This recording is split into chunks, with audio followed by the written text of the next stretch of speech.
Buenas noches, mi nombre es Jason Nieto, soy estudiante de Ingeniería de Sistemas de primer semestre en la modalidad virtual en la Corporación Unificada de Educación Superior, CUN. Esta noche vengo a presentarles las funciones lineales, teorema de Pitágoras y funciones trigonométricas. Comenzamos. Funciones lineales. Una función es la relación que existe entre dos variables relacionadas a través de una expresión matemática. Podemos asemejarla a una fábrica de números, de tal manera que ingresamos materia prima, números, y obtenemos como producto otros números. Una función se denota con el término fx y se lee en función de x. Tenemos unos ejemplos. El primero es función el doble de un número, donde decimos f de x, donde x es 3, es igual a 6. ¿Por qué 6? Porque es el doble de número. O sea, es el número dos veces. Entonces tenemos f de 5 es igual a 10. En el segundo ejemplo tenemos función en el inverso aditivo de un número. Entonces decimos f de x es igual a menos 3, donde x es 3, y el inverso aditivo sería el contrario, menos 3. En el segundo ejemplo tenemos f de menos 5 es igual a 5. Tercer ejemplo, función en número incrementado en 3. Decimos f de x es igual a 7, donde x es 4, y le aumentamos 3. O sea, 4 más 3, 7. Lo mismo en el otro ejemplo. F de 1 es igual a 4.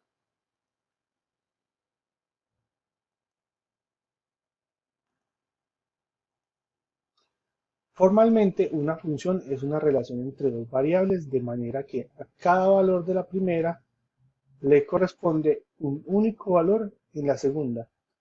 A esta variable se les denomina independiente o dependiente. Variable independiente corresponde a la primera variable y se le suele asignar la letra X. Variable dependiente es la que se deduce de la variable independiente y se le suele designar con la letra Y o como f de x. Elementos de una función. Una función está constituida por el dominio y el recorrido. Ya llamaremos dominio de la función y lo escribiremos dom f de x al conjunto de todos los valores que puede tomar la variable independiente. El conjunto formado por los valores que puede tomar la variable dependiente se denomina recorrido o imagen de la función y lo describiremos como rec f de x o inf f de x. Una función es una relación que asigna a cada elemento del dominio uno y solo un elemento del recorrido. Aquí, entonces, el elemento de la función tenemos, los elementos de la función son el dominio y el recorrido. En el ejemplo de como si la función fuera una máquina, el dominio son todos los valores que podemos introducir en ella y el recorrido son todos los valores posibles que podríamos conseguir de ella. Funciones en la vida cotidiana. Esto es un pequeño ejemplo basado pues, en una situación de la vida normal. Existe una relación entre el número de minutos que hablamos cuando realizamos una llamada desde un celular de prepago y el monto de dinero que debemos pagar. En cierta compañía, si habla un minuto debe pagar 80 pesos, si habla 2 minutos son 160 pesos, y así sucesivamente.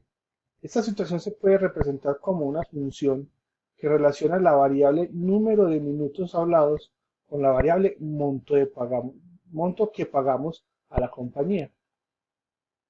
En este caso, el número de minutos hablados será la variable independiente x y el monto que cancelaremos será la variable dependiente y o igual a f de x. ¿Por qué depende del número de minutos que hablamos? Al representar esta situación como una función tenemos que f de x es igual a 80 por x Entonces, f de x es el valor que pagamos a la compañía y 80x es el valor del minuto multiplicado por el número de minutos que hemos hablado. Si analizamos el dominio de esta función, es decir, el conjunto de valores que puede tomar la variable independiente asignada por x, nos debemos centrar en lo que esta variable representa, en este caso, el número de minutos. Esto indica que x puede tomar solo valores positivos y el 0.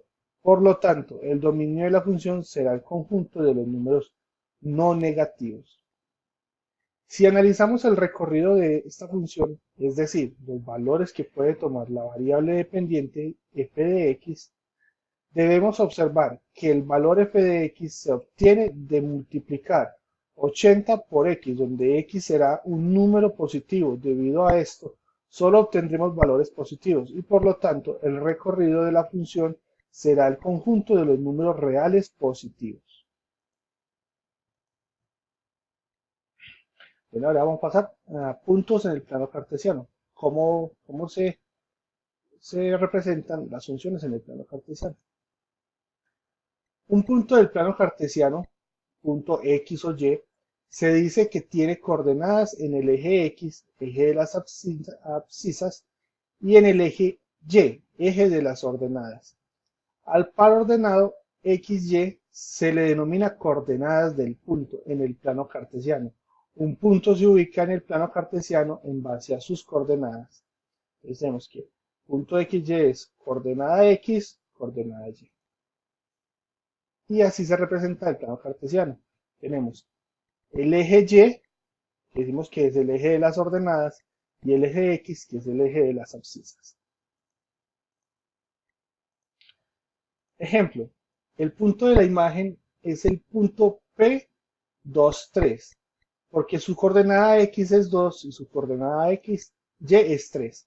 Tenemos el ejemplo, entonces tenemos el X2, vamos a X2 con Y3, Y3. Y este punto donde se intersectan los dos se llama punto 2, 3. Otro ejemplo, el punto de la imagen es el punto A, menos 3, menos 4. Porque su coordenada X es menos 3 y su coordenada Y es menos 4. Tenemos el ejemplo. Coordenada X, menos 3. Coordenada Y, menos 4. El punto de intersección A es menos 3, menos 4. Vamos a definir qué es función afín. Se denomina función afín a aquella de la forma f de x es igual a m por x más n, donde m y n son números reales distintos de 0.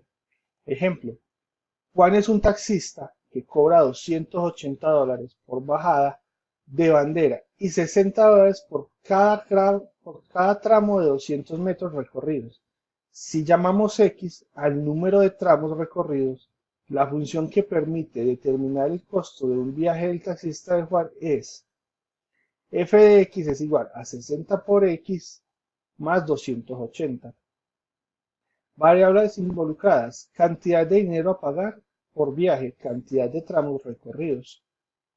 Entonces la tabla de valores sería entonces todos los valores por los que podríamos reemplazar a x y por los que podríamos reemplazar y su, perdón, tenemos en la tabla de valores los valores por los que podemos reemplazar a x y los resultados de lo que sería la suma de del valor de x más el valor de n, que sería la tarifa que cobra solo por bajar bandera. Y esta sería la gráfica de esta función. Entonces decimos que f de x es igual a 60 por x más 280 y podríamos decir que f de x es igual a 60 por 1, que sería entonces un tramo de 200 metros, más 280. Esto nos daría como resultado 340. Si reemplazamos x por 2, el resultado sería 400 y así sucesivamente. Teorema de Pitágoras. El teorema de Pitágoras es una relación entre los lados de un triángulo rectángulo. Un triángulo rectángulo es un triángulo que tiene un ángulo recto, es decir, de 90 grados, y el lado más grande recibe el nombre de hipotenusa, y los otros lados reciben el nombre de catetos. El teorema de Pitágoras dice que en un triángulo rectángulo la suma de las áreas de los catetos es igual al área del cuadrado de la hipotenusa. Por ejemplo, entonces, según el teorema de Pitágoras es la suma del área de los dos lados es igual al área de la hipotenusa. Aquí está la fórmula. H hipotenusa igual a la 2 es igual a la 2 más B a la 2. Esto se representaría la fórmula para hallar estos, digamos en el caso de que necesitas hallar la hipotenusa sería H es igual a raíz cuadrada de A a la 2 más B a la 2. O si fuéramos a hallar el lado A, la fórmula sería A es igual a raíz cuadrada de H a la 2 menos B a la 2. Y para el lado B es igual a raíz cuadrada de H a la 2 menos A a la 2. Un ejemplo. Si tenemos que el lado A es igual a 3 centímetros y el lado B es igual a 4 centímetros, ¿cuál sería el valor de H, o sea, de la hipotenusa? Tenemos la fórmula H es igual a raíz cuadrada de A a la 2 más B a la 2. Esto con los valores sería H es igual a raíz cuadrada de 3 a la 2 más 4 a la 2. Resolviendo esto, decimos que 3 por 3, 9, 4 por 4, 16. Tenemos H es igual a raíz cuadrada de 9 más 16. Volvemos a simplificar, 9 más 16, 25. Y raíz cuadrada de 25 es 5. Entonces decimos que la hipotenusa es de 5 centímetros. En el siguiente ejemplo entonces decimos que H, la hipotenusa, toma el valor de 26 centímetros y el lado B de 18 centímetros. Debemos encontrar el valor de A. Entonces decimos A es igual a raíz cuadrada de H a la 2 menos B a la 2. Entonces decimos, esto traducido con los valores es A es igual a raíz cuadrada de 26 a la 2 menos 18 a la 2. Resolviendo los paréntesis decimos que A es igual a raíz cuadrada de 676 menos 324. Haciendo la operación, esto dice que A es igual a raíz cuadrada de 22 y la raíz cuadrada de 22 son 18.76 metros. Ese sería el valor del lado A. Pasamos ahora a las razones trigonométricas. Las razones trigonométricas de un ángulo agudo es un triángulo rectángulo. Se define como el cociente que se obtiene al dividir las medidas de las longitudes de dos de los lados del triángulo, hipotenusa y catetos, con respecto al ángulo agudo. Por tanto, se definen las razones trigonométricas de la siguiente manera, siendo el ángulo uno de los ángulos agudos del triángulo rectángulo. Entonces, las razones trigonométricas serían así. Seno del ángulo es igual a cateto opuesto sobre hipotenusa. Coseno, su contrario sería cosecante del ángulo es igual a hipotenusa sobre cateto opuesto. Coseno del ángulo es igual a cateto adyacente sobre hipotenusa. Su contrario es secante del ángulo es igual a hipotenusa sobre cateto adyacente. Tangente del ángulo es igual a cateto opuesto sobre cateto adyacente y cotangente del ángulo es cateto adyacente sobre cateto opuesto.